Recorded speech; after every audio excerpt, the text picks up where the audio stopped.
magbabahagi naman sa inyo kung ano yung ating mixture sa abono. So mag-apply tayo ngayong umaga. 7 kilograms per gram po yung ating titimplahin. So ngayon, umpisahan natin, no?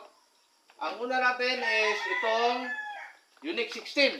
So ang Unique 16, ang timplada natin ay 2 kilo per drum. So ang sunod ay Nitrabor, 2 kilo pa rin. So ngayon, dito naman tayo sa itong 1846. Ang muna. So 1846, mayroon tayong tig 1 kilo per drum. Mapusim na naman yan, kaibigan, no? So ang sunod yan is itong Omega. Omega po, mga kaibigan. So, by the way, itong Omega, NPK din ito, mga kaibigan.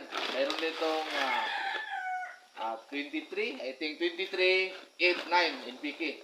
Yung Wokosim naman, mayroon din itong kumpleto ng mga ano yan. Marami-rami din ng laman yan. Parang 8 yata o 7. Ito rin Nitrabor is nitrogen, calcium at boron. Itong Triple 16, NPK rin. Yung 1846, NPK rin, no? Isa-isa. So shout out sa ating mga viewers dyan, all over Luzon, Visayas at Mindanao, saka sa abroad. And then, sa ating mga subscribers at mga followers, thank you po sa inyo. Kaibigan, no? Yung ating paglalagay ng abono sa drum, oh. So mix. So, ito na po. So kita natin, no? Kalahati muna. At dahan-dahan tong pampalusaw, no? Lusawin to. Pagkatapos almusal, automatic na yan, no? Mag-umpisa na sila. Okay. Opo. So, ayan. Ito po yung applyan natin sa likod. Ito na yung pangatlong drum, no? Kita natin sa unahan. May drum din dalawa, Puno na rin yan ng, mayroon na rin, na nilulusaw na buno.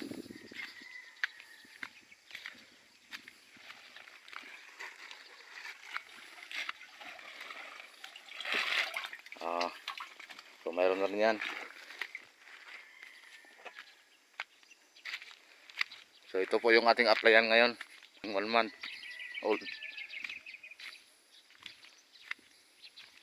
Ito nilusaw na pati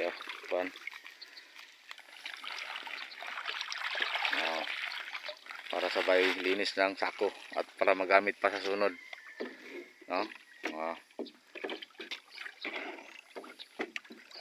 Ayan. Nag-umpisa na po silang malusaw, no? So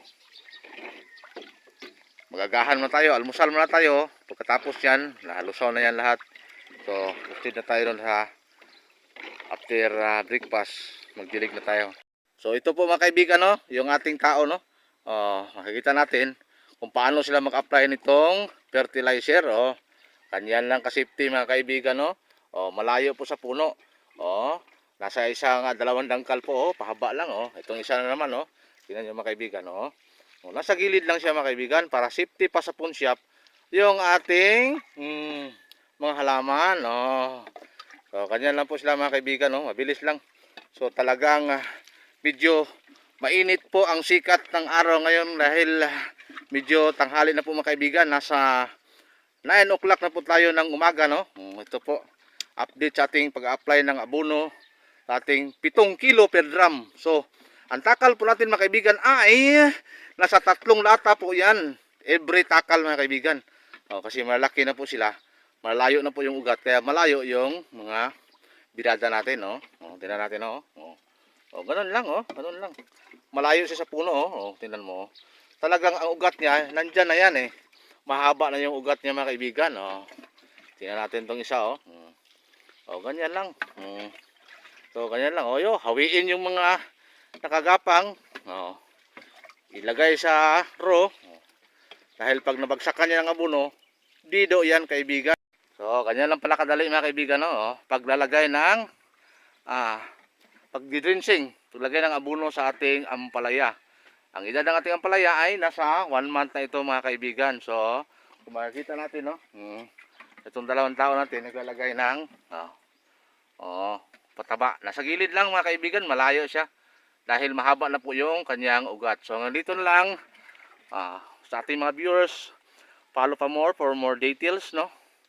And paki-comment lang down below para maisagot natin, no? May elaborate natin, explain natin kung anong maganda. At sa ating mga subscribers, no? Thank you. Followers, thank you. Viewers, more subscribe pa sa ating YouTube channel, Grandy Farm Info. Thank you. Good morning.